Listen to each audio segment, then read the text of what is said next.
इस महीने के अंदर इंडियन नेवी जो है वो एक थर्ड एक मर्चेंट वेसल है जिसकी हेल्प के लिए आई है।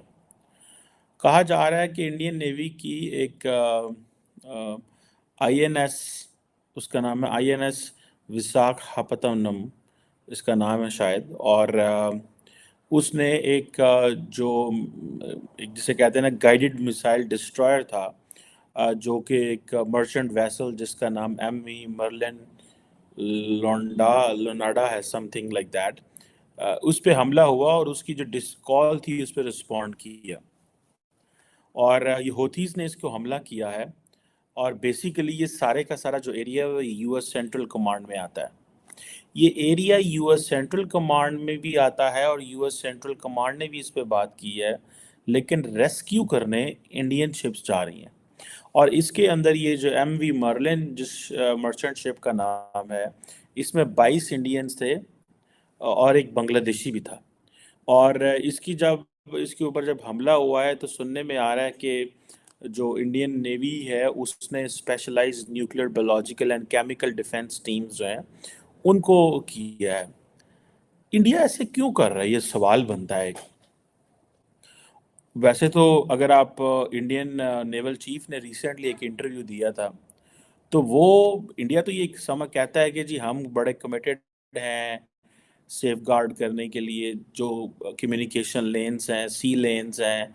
और क्योंकि पायरेसी भी बढ़ गई है, ड्रोन अटैक्स भी बढ़ गए हैं, और इंडिया ने तकरीबन 10 से ज़्यादा शिप्स जो हैं वो डिफरेंट स्ट्रेटेजिक लोकेशंस में, इंडियन ओशन में, अरेबियन सी में, गल्फ ऑफ एडन में अपनी डिप्लॉय की हुई हैं। ये क्योंकि तीसरा वाकया है इस महीने, और इस वाकये के बाद इंडिया जो है वो आपको पता है हेल्प कर रहा है इसकी। तो इंडिया ये क्यों कर रहा है, सवाल ये पैदा होता है। और ये रेड सी का जितना एरिया है इसमें अगर आप देखें तो हालात यहाँ पे ख़राब हो रहे हैं इन टर्म्स ऑफ होतीज़ का एग्रेशन बढ़ रहा है। सऊदीज़ साइलेंट हैं, अमारातीज़ साइलेंट हैं, बिकॉज वो इस मसले में आना नहीं चाहते। और वो क्योंकि रेंज में है होतीज़ की, सो दे हैव एन इशू। और अब क्या इंडिया जो है वो अपनी किस हद तक आगे जाना चाहता है। जो अपने इंडिया ने 10 शिप्स डिप्लॉय की हैं, उनके अंदर एंटी पायरेसी टास्किंग या एंटी ड्रोन सपोर्ट मौजूद है, सुनने में ये आ रहा है। क्या इंडिया जो है वो, लास्ट टाइम भी हमने इस पे बात की थी कि क्या इंडिया नेट सिक्योरिटी प्रोवाइडर बनना चाहता है या बन रहा है। ये एक सवाल है कि क्या इंडिया नेट सिक्योरिटी प्रोवाइडर बनना चाहता है, ये बनना चाह रहा है या है। ठीक है जी। अब इंडिया जो है वो आपको पता है मेक इन इंडिया पे लगा हुआ है। और अगर इंडिया समझता है कि अगर आप मेक इन इंडिया नहीं करते तो आप इंडिया को डिफेंड नहीं कर पाएंगे।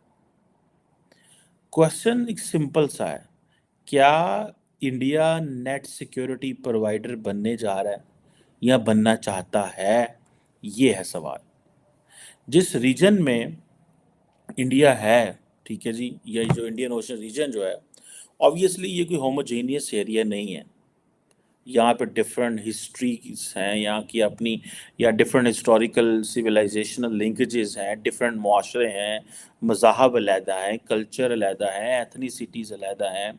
और एक खिता नहीं है। आप देखें मिडल ईस्ट है, साउथ एशिया है, साउथ ईस्ट एशिया है, फिर इंग्लिश एंटिटीज़ हैं, अफ्रीकन एंटिटीज़ हैं, ये बहुत बड़ा एरिया है। आप इसमें कैसे नेट सिक्योरिटी प्रोवाइडर बनना चाहता है इंडिया, ये क्वेश्चन है। ठीक है जी। अ, जिस दौर में कभी यूरोप और हम देखते हैं कि बाकी ममालिक इस खित्ते में जो अपना एक असर रसूख रखना चाह रहे थे, क्या वो इंडिया कर सकता है, कैसे करना चाहता है।